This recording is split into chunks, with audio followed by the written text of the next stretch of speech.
And the topic that I'm researching right now, and I haven't written Authentic Grit, the book called Getting Grit is going to come out in a year. The quality that is missing from this generation that we're all in dire need of, that's been called the secret to success, is grit. For those of you who know about this topic of grit, it's defined as passion and perseverance in pursuit of long-term goals. Passion and perseverance in pursuit of long-term goals. That means you have to have a certain inner fire. You have to persist. And these are long-term goals. These aren't things that you accomplish in 3 months or 9 months or a year.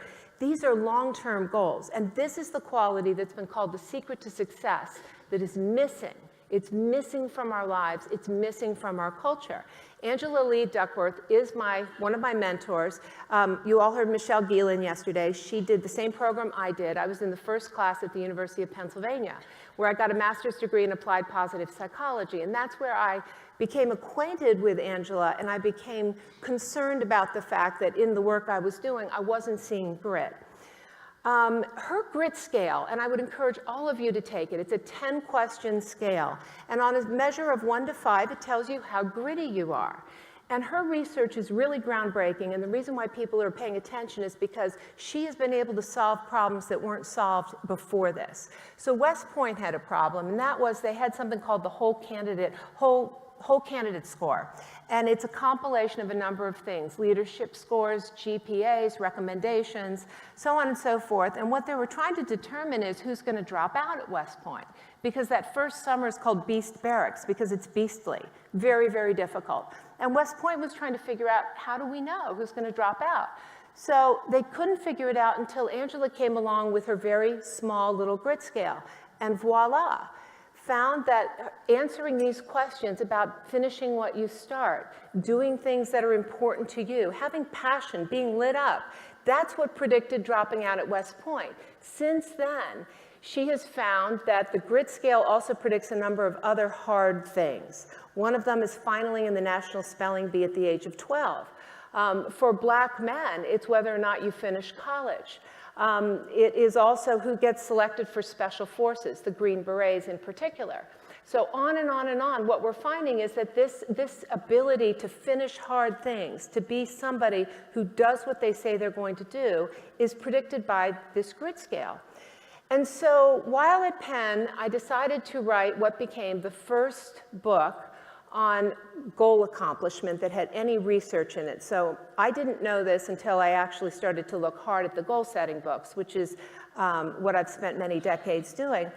That none of the books on the market, Brian Tracy, Zig Ziglar, none of them had any footnotes in them. And when I got to Penn, I found out there's this thing called goal-setting theory, very specific theory. If any of you are setting goals in your companies, with employees, anywhere, if you don't know goal-setting theory, you don't know the science of goals. And so I decided to bring that out in the book called Creating Your Best Life, and I married it with something you've heard about already here, and that is the science of happiness or positive psychology. And so I was the first to bring this all out and show the public that all success in life is preceded by being happy first. So I grew up thinking that I will be happy if I accomplish a certain thing. And I think a lot of us grow up thinking this. I will be happy when I get this thing, that promotion, that car, that house, that man, that woman, that child, whatever it is. When I accomplish these goals, I'll be happy. When in fact the opposite is true. And that's what I wrote about in Creating Your Best Life. That you have to amplify your well-being, which is something Globoforce does very well. It helps corporations to identify ways to amplify well-being, because that is one of the secret weapons in companies now, is whether or not you can up the well-being through gratitude exercises, through altruistic behavior, so on and so forth. So I wrote about that, and that book came out in early 2009.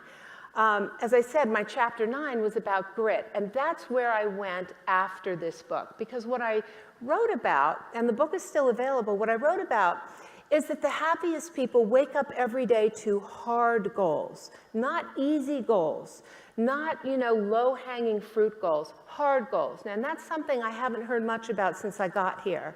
And this is where I may be throwing a little bit of a concept out there that I'd really like you to think about, because I think this is the next wave that companies really have to deal with because of the lack of grit in the millennials. And that is, how do you create a workplace? How do you lead yourself so that you set and pursue hard goals, not easy goals, but hard goals, goals that require delayed gratification. And so then I began to look a lot at what I call now authentic grit, and this is my definition. So Angela's is passion and perseverance in pursuit of long-term goals. Mine is that the authentic grit, because it's important to know that the definition of grit that stands now does include people who are less than desirable people. Hitler is the example everyone likes to talk about. Well, Hitler was gritty. So I decided to create a definition that really encloses all of the things that matter in good grit. And I'm calling it authentic grit is the passionate pursuit of hard goals that awe and inspire others to become better people. And that's important. We're going to touch on that towards the end. It awes and inspires people to become better, to flourish emotionally, to have higher well-being, to have more gratitude, to have more contentment and joy, take positive risks, and live their best lives. And so that's what I've become most interested in figuring out is how do you cultivate this quality of grit? How do you cultivate it, and why does it matter so much? I have a personal stake in this topic, and that is 25 years ago, I nearly died. And I nearly died from an eating disorder called bulimia that all of you are familiar with, but back when I was struggling with it, nobody knew how to help anybody. So we were considered the unhelpables. We were the ones who were going to die because nobody got better. And I grew up with success. I had talent. I had success. I was a billboard. There was nothing behind me. What I didn't have was this quality of grit. So I went off to Harvard. I graduated magna cum laude. I think it's fascinating that all of these great researchers on grit, and Sean, and Tal Ben-Shahar, and Angela Duckworth, we're all from Harvard. So what does that say about Harvard? I don't know. But I think we all kind of get to this point where we realize we got here, we're not happy. Now what? And so I hit my very last bottom in 1984. I got married thinking marriage would make me happy because these other things hadn't made me happy. Swimming fast hadn't made me happy. Going to Harvard hadn't made me happy. Great grades hadn't made me happy. So what was really going on? So I hit my last bottom and I clawed my way. And when I say clawed, I clawed my way back to life. I did not know how to live. I had no role models. And I wrote the very first book by anybody who got better from bulimia. And that book came out in 1988. And talk about bombs going off. A bomb went off in my life.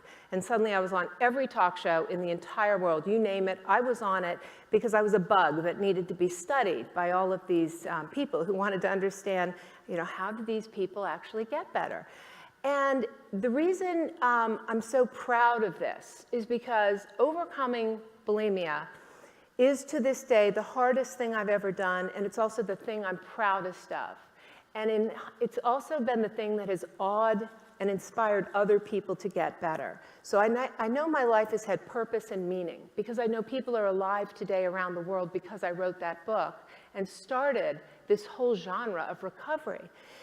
And so when I got to Penn and I heard Angela talking about grit and Marty talking about well-being and all the rest of it, what I realized in hindsight as I sat there was that I was positive psychology.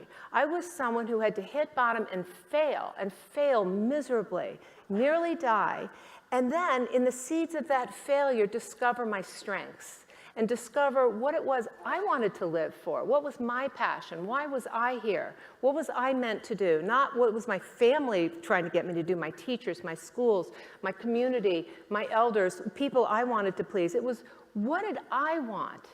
And this is what's so interesting about failure, is failure teaches you your absolute best lessons. And in this culture of no grit, people aren't failing. They're not failing. So a lot of them are not discovering what they're made of or what they even want to do. And so because I didn't have grit, I had to cultivate it. And that's why I have such a personal stake in this topic, because you don't have to be born with this quality, but you can cultivate it. And that's what I want all of you to leave here understanding, is that you can cultivate the qualities of grit. And if you do, you will change yourself, you will change the people around you, you will change your organizations, and people will be awed and elevated as a result.